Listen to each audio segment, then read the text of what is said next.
Hi guys, Righteous Raymond here, back again with another powerful dose of truth for the day. This is gonna free some of you guys, hopefully a lot of you guys. This is why it's not working. Some of y'all are like, I don't know, like I'm trying, but it's not working. I'm doing all I know to do, but it's not working. I'm doing all the right things, but it's not working. Here's why it's not working.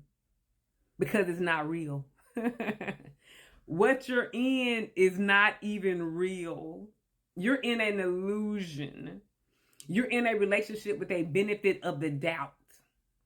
I'll explain this example first. So I was a member of this church, and it just nothing seemed to work out right. It was like I was doing all I could. I was going to all the church services. I was paying tithes and offering. I was going to all the revivals, all the Bible studies. I was serving on all the auxiliaries, and I still wasn't getting anything out of this church. And then my sister was like, because it's not a real church. I was like, what? Not a real church? It's not a real church. And then as I look at it, I'm like, that's why nothing I did worked. It wasn't a real church. Some of y'all are in relationships with people. You calling, you doing all the texting, you doing all the date planning, you saying all the I love yous, all the things, and they never tell you it back, and they never change their Facebook status, and they never take you out to meet their friends and their family. It's because it's not a relationship. It's not a real relationship. That's why it's so weird, because it's not real. Some of y'all are in relationships with benefits of the doubt. You're in a relationship not with a real person. You're not a member of a real church. You don't have a real friendship. You're in connection with a benefit of the doubt. And that's why nothing you do is going to work. Nothing you do has worked. Nothing you do can work because it's not real. In a normal, healthy relationship, it's like a dance. You do this, they do this. It's like a nice little dance. No one stepping on each other's feet. You get along. It looks beautiful to outsiders. You're dancing to the music, dancing to the rhythm. Everything's going real well. Some of y'all are in relationships with walls. So everything you're doing is like, I'm trying. I'm making up the phone calls. I'm doing all the texting. I'm telling them I love them. I'm doing everything they want me to do, and it's not working. It's clashing because they're not a relationship. They're not a partner. This is a fake. This is an illusion. They're pretending to be in relationship with you. They're pretending to relate to you. Some of y'all are, the pastor said, if I sow this supernatural financial seed, God's going to bless me. Some of you pouring money to their soil of the church. You're pouring in money. You're praying, you're fasting, doing the corporate church fast. You're doing all the things. You're doing the praise breaks with the church. You're doing the Bible studies with the church. And you're just as broke as you've ever been. Because you're not sowing your money into good ground. You're sowing your money into a money pit, into a fake church. So the soil is not good ground. It's just a pastor needs his bills paid. That's why you're not getting anything out of it. That's why you're not getting any. The Bible says, like, you sow abundantly, you reap abundantly, sow sparingly, reap sparingly. You're not gonna reap anything because it's not even a real church. Not a real church. Some of y'all invested in these pyramid schemes. You're sowing in money, and then after a year, 2 or 3 or 4, nothing comes out of it. Because it wasn't a real investment. Some of y'all have poured into young women. You've been going to you've been answering all her phone calls about her gripes, about her boyfriend. You've been there for her when she needed money for rent. You babysitted her children for her. And the second you need something, you get nothing out of her. You get nothing out of her. The second she get engaged and you want to come to her wedding, you think you're gonna be a bridesmaid. You ain't invited to the wedding. You ain't invited to the bridal shower. Because you were never a friendship. It was only an illusion.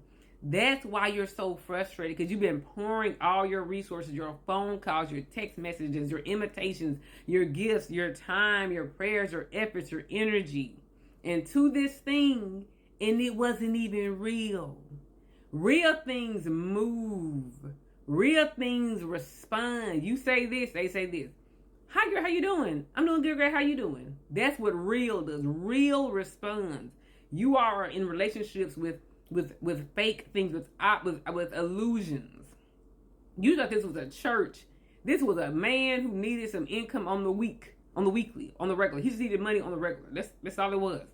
He needed money. He said, I can preach a little bit, sing a little bit. I'm gonna have people come up into this building with these seats up in here. We're gonna talk about the Bible and gonna pay me their money, and I'm gonna have my bills paid. You thought this was a church. You thought God sanctioned. You thought God called this man to be a pastor, and you're like, but I sold my $100 seed. I paid 10% of all my paychecks to this organization, and nothing came out of it. Cause it's not real. It's not real.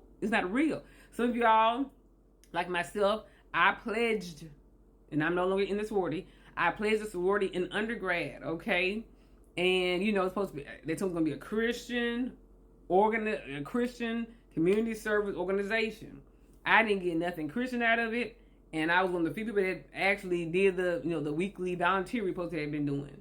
I was the chaplain, so I was the Christian of the group, whatever. That's all it was. And now some of the girls got sisterhood out of it. Absolutely, a lot of them got sisterhood out of it. But it wasn't all that it was said it was going to be. I don't have what the organization promised me because it wasn't a real Christian organization. It wasn't a real Christian organization, community service, sisterhood. It was an illusion. It was not real. So I got nothing out of it after 19 years, okay? So almost 20 years. So I'm telling you all, some things are not working and they're not going to work because they're not real. And that's going to hurt you so bad to hear that.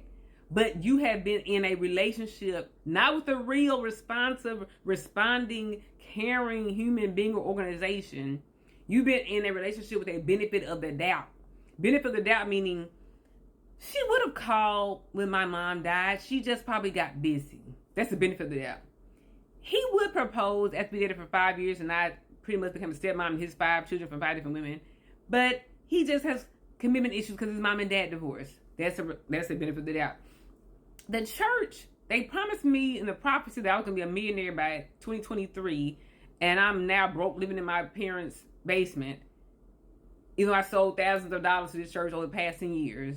But the devil just took up my seed. That's what it was. The prophecy was real. It was just the devil came in and he snatched my prophecy away. Benefit of the doubt. I know that's my best friend. I know it's my best friend. I know it's my best friend because I know her since we were 5 years old. And she made me her kid's godparent, or she made me the what's it called, maid of honor, or she didn't invite me to her housewarming or whatever because she has postpartum depression. Benefit of the doubt. You're not having real conversations with real people about what happened, about what went wrong. You're in relationships with benefits of the doubt. That's all you got out of it. Again, we're not looking for excuses that we made up for an inanimate person or object or organization. We're looking for response. You don't want any more. Well, he didn't answer the phone. He probably was busy with the revival they had last week. But he didn't send the money because he probably had his tire go out or something like that. We're not looking for giving things benefit of the doubt. See, the benefit of the doubt is right here, and you're giving it to the thing that has not responded to you. We're not looking for that. We want response. We want responsibility. We want respond. We want you to respond. If I say this, you say this. And if I don't say anything right now, you say something first because I don't have to always be the one to initiate. So that's what's going on, you all. It don't feel right. It's not working. I feel like I'm wasting my time and energy because you are. Because it's not real.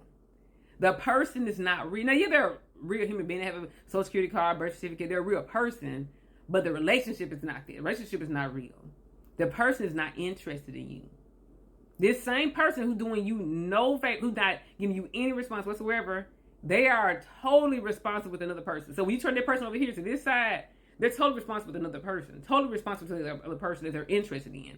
When it comes to you, you just talking and calling and sending money and sewing and praying, and they not giving you nothing. And you're so depleted because you're not getting nothing out of this person because the relationship is not real. Nothing you do or say to this person will work because they're not real. They're not present with you. They're looking at you, but their mind is totally focused on these other people, these other events, these other organizations, these other invitations, these other children. They didn't come. They didn't call. Because they didn't care. Let me say that again. They didn't come. They didn't call. Because they did not care. Stop giving people benefit of the doubt. Their answer, or their non-answer, is their answer. Thank you for watching. You can get my book on Amazon, my website, righteousremedy.com. Bye.